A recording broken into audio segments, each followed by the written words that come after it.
kadastr tizimi.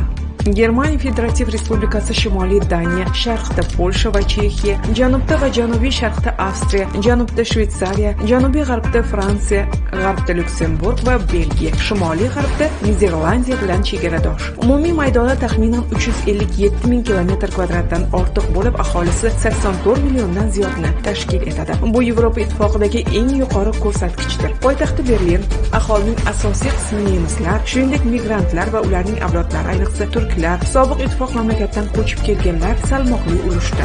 Germaniya yuqori darajada urbanizatsiyalashgan mamlakat bo'lib, aholi zichligi kvadrat kilometr uchun taxminan 230-240 kishini tashkil etadi. Hozirda Germaniya kadastri to'liq AUKIS tizimiga o'tgan. Bu tizim matnli ma'lumotlarni va grafik xaritalarni bitta obyekt sifatida birlashtiradi. Ilgari yer xaritasi alohida, uning tavsifi alohida bo'lgan bo'lsa, hozir tizimdagi har bir nuqta aqlli obyekt hisoblanadi. Masalan, xaritadagi binoni bossangiz, uning qachon qurilganini, devor materiali va foydalanish maqsadida darhol chiqib keladi. Shuningdek, Germaniyada ko'chmas mulkni hisobga olish ikkita organning o'zaro hamkorligida ishlamoqda. Bunda kadastr idorasi bino va yerning geometrik ma'lumotlari, chegarasi, joylashuvi, shakli va hajmi uchun javobgar bo'ladi. Yer reyestri mahalliy sudlar qoshida ishlaydi va mulkning huquqiy holati, egasi kim, garov bormi, qarzi bormi, shular uchun javobgar hisoblanadi. Bu ikki tizim bir-biri bilan avtomatik ravishda ma'lumot almashadi. Kadastrda yer chegarasi o'zgarsa, bu albatta yer reyestrida ham aks etadi. Bugungi kunda Germaniya kadastri faqat tekst chizmalardan voz kechib, hajmli modelga o'tmoqda.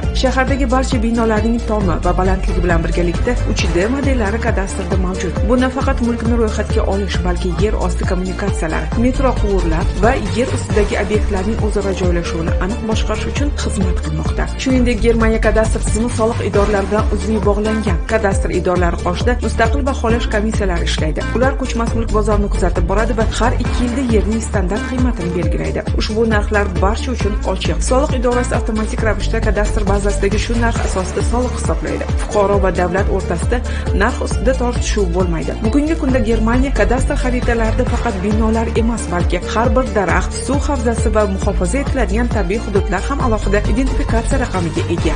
Bu shahar ekologiyasini boshqarish va yashil iqtisodiyot uchun muhim poydevordir. Germaniya manzarasi benihoya xilma-xil va jozibador. Past va baland tog' tizmalari oralarida yastoqliklar, o'rqirlar, ko'llar, keng va ochiq tekisliklar uchrab turadi.